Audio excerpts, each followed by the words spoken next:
Les amis, où en est-on avec l'émergence de la Côte d'Ivoire en 2026?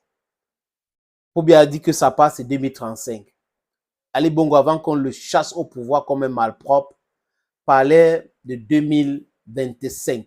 Où en est-on donc avec l'émergence de la Côte d'Ivoire? Qui dit émergence parle d'industrialisation. Qui dit émergence parle d'autosuffisance. Qui dit émergence parle de l'indépendance énergétique. Où en est donc-on avec tout cela, les amis? Est-ce que la Côte d'Ivoire contrôle son secteur, I don't know if that to put it, énergétique? Est-ce que l'électricité qui sort de la Côte d'Ivoire est gérée par les Ivoiriens, est contrôlée par les Ivoiriens? Est-ce que c'est suffisant pour industrialiser la Côte d'Ivoire? Est-ce qu'il y a la création des industries déjà à Côte d'Ivoire palpable? Est-ce qu'en Côte d'Ivoire, on n'importe pas ce qu'on mange? Parce que tant que vous continuez d'importer ce que vous mangez, sachez que vous ne pouvez pas parler de l'émergence. Il y a un problème. Vous êtes dépendant. Mais l'émergence, c'est le début, le commencement de l'industrialisation, le commencement de l'embellissement de l'économie et la vie et des vies des gens. Est-ce qu'il y a un début de commencement en Côte d'Ivoire? Est-ce qu'il y a un début de commencement au Cameroun? Est-ce qu'il y a un début de commencement au Congo? Est-ce qu'il y a un début de commencement au Gabon? Est-ce qu'il y a un début de commencement dans les pays où les gens se sont empressés pour parler de l'émergence, émergence, émergence? Est-ce qu'ils sont honnêtes en parlant d'émergence alors qu'ils ne contrôlent rien? Par exemple, l'économie ivoirienne n'est pas contrôlée par les Ivoiriens, n'est pas gérée par les Ivoiriens. Les secteurs du tourisme, des infrastructures, alors let me put it that way, et tous les autres, contrôlés par les étrangers. Et les multinationales qui ne payent pas les impôts localement. Est-ce qu'on peut développer un pays comme ça? La fragilité des secteurs fiscaux. Parce que les entreprises françaises qui sont là paient l'impôt en France. Les expatriés français qui travaillent en Côte d'Ivoire paient l'impôt plutôt en France, compte tenu de la signature de cette convention de double imposition. Pourquoi les gens aiment se mettre en difficulté? Qui avait même demandé à Ouattara de parler de l'émergence en 2026? On n'a pas oublié. C'est dans les archives. Donc, les Ouattara Moutons, avant de venir commenter, dites-nous exactement à quel niveau on se trouve avec cette fumisterie de l'émergence en 2026. Et dites-nous si vous êtes au courant qu'il y a des facteurs qui entrent dans l'émergence d'un pays. Si vous maîtrisez cela, si vous ne maîtrisez pas, passez votre route. You see my skin? I have a thick skin. Les gens qui vont venir dire les enjeux et autres là, ça ne passe pas parce que le combat est plus important que ça. Ce que nous sommes en train de mener là, c'est pour la libération totale de l'Afrique, y compris la Côte d'Ivoire. Il y a des Ivoiriens qui sont en train de mener le même combat. Je les encourage et ce sont mes frères. Il y a la jeunesse ivoirienne qui n'arrive pas à parler aussi parce qu'elle est muselée. Je suis là, nous sommes ensemble, nous sommes des frères. Nous allons cheminer ensemble parce que la libération de l'Afrique, c'est le plus important, les amis. C'est très, très important. Chers frères, chers amis, la Côte d'Ivoire a découvert le pétrole et le gaz en 2021. Il y a des gisements énormes en Côte d'Ivoire. Et il y a l'exploitation qui va commencer bientôt.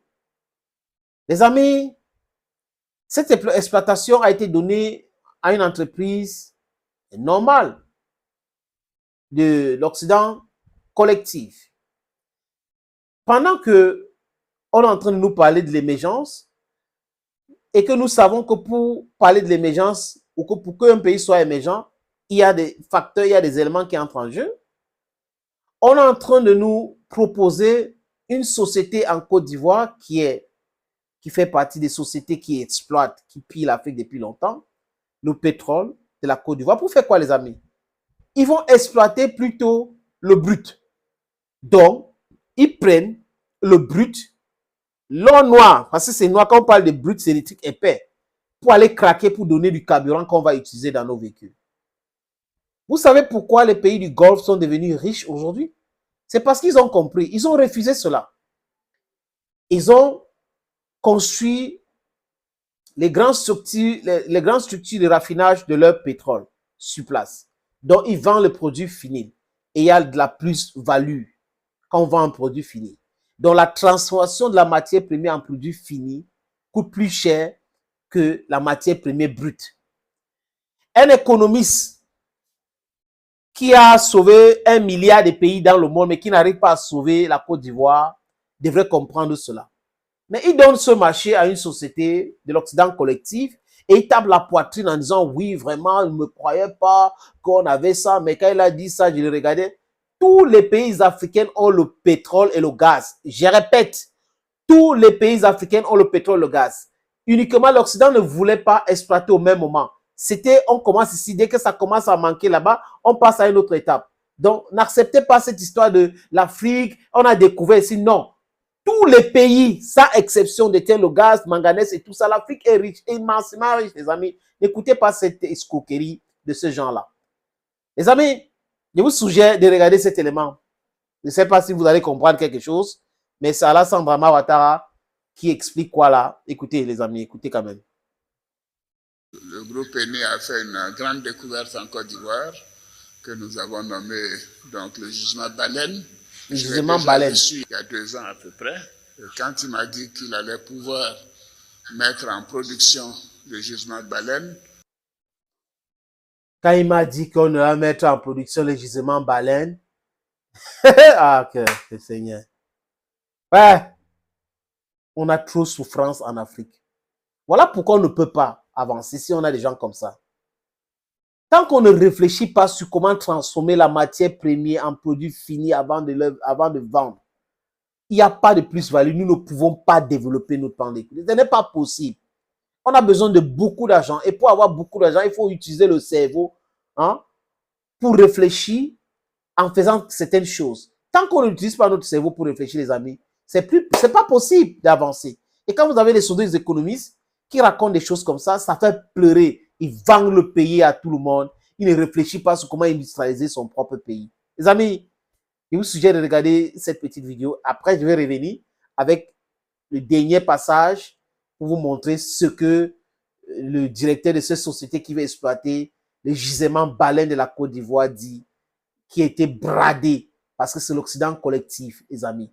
Et il n'y aura personne pour critiquer cet état des choses parce qu'ils sont tous moulés. Ils réfléchissent. Je vais dire, certaines personnes en Côte d'Ivoire aujourd'hui, certaines intellectuels réfléchissent avec leur ventre pendant que le peuple est en train de souffrir, le peuple croupit dans la misère totale. Les amis, regardez ceci. Hello friends, salut les amis. Ici, le sénateur Clétus, votre humble serviteur, votre ami, votre camarade. Ce que je vais vous dire là, ce n'est pas de la publicité, mais une information importante. Je sais que la diaspora travaille d'arrache-pied pour construire des sociétés, pour embellir les villes et les vies des gens qui sont ici en Afrique. Et cette diaspora qui travaille, qui est travailleuse, les amis, se pose souvent la question à savoir les moyens fiables et rapides d'envoi d'argent en Afrique. Oui, les amis, la solution, c'est Sendwave. Avec Sendwave, c'est facile et c'est rapide. Avec Sendwave, vous pouvez envoyer jusqu'à 10 000 euros et pousser votre limite jusqu'à 40 000 euros. Je répète, jusqu'à 40 000 euros, les amis. Les pays concernés, pour les amis de la diaspora, c'est la France, c'est l'Italie, c'est l'Espagne, c'est la Belgique, c'est l'Irlande, c'est les États-Unis d'Amérique, c'est le Canada et c'est le Royaume-Uni. Si vous êtes dans ce pays que je viens de citer, prenez votre téléphone iOS ou Android, allez sur App Store ou Play Store, téléchargez cette application. N'oubliez pas que pendant le processus d'inscription où vous mettez vos informations utiles, les amis, mon code promo est là. Sénateur ou Sinétor, si vous voulez bien. S-E-N-A-T-O-R. Lors de votre première transaction, ça va vous donner droit à quoi? 10 euros de bonus. Oui, les amis. Pour le private key, vraiment, c'est fiable. Je suis fiable. J'ai des amis qui ont déjà testé dans la diaspora. On m'a déjà envoyé l'argent à travers Sendwave.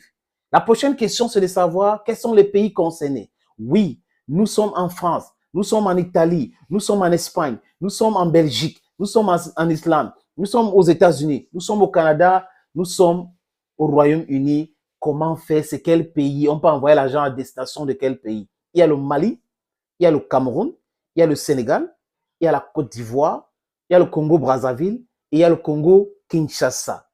Si quelqu'un me pose encore une autre question, genre, sénateur, oui, si j'envoie l'argent dans ces pays que tu as cités, comment ils vont faire pour recevoir de l'argent? C'est simple. Au Mali, c'est avec Orange Money. Au Cameroun, c'est avec MTN Momo.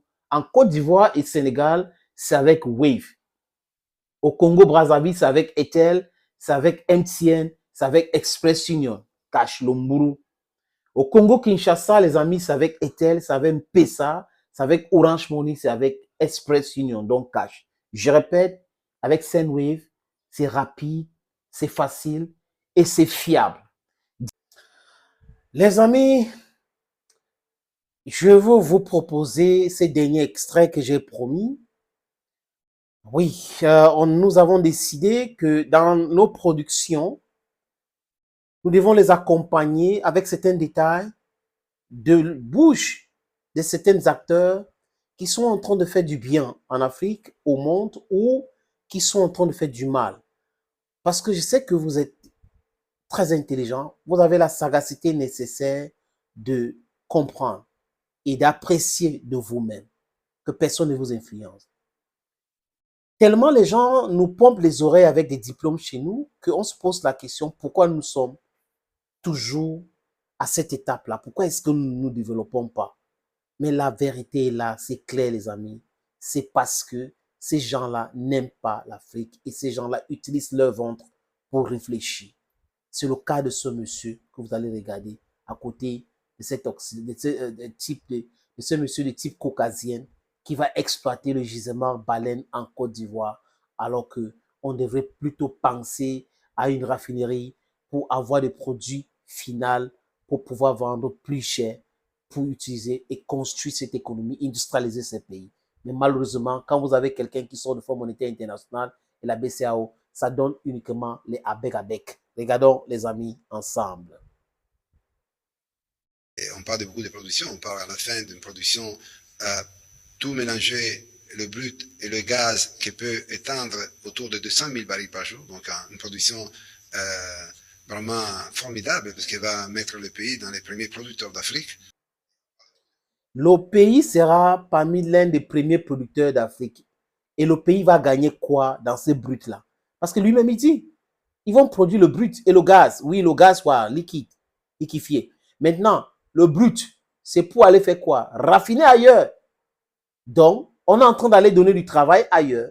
Et ailleurs, là, quand on va finir de raffiner, on va acheter le pétrole. Oh, Seigneur. Ah! L'escroquerie, c'est quelque chose. Hein. J'applaudis. Ceux qui disent qu'ils croient en Ouattara, vous êtes forts. Bye bye, friends.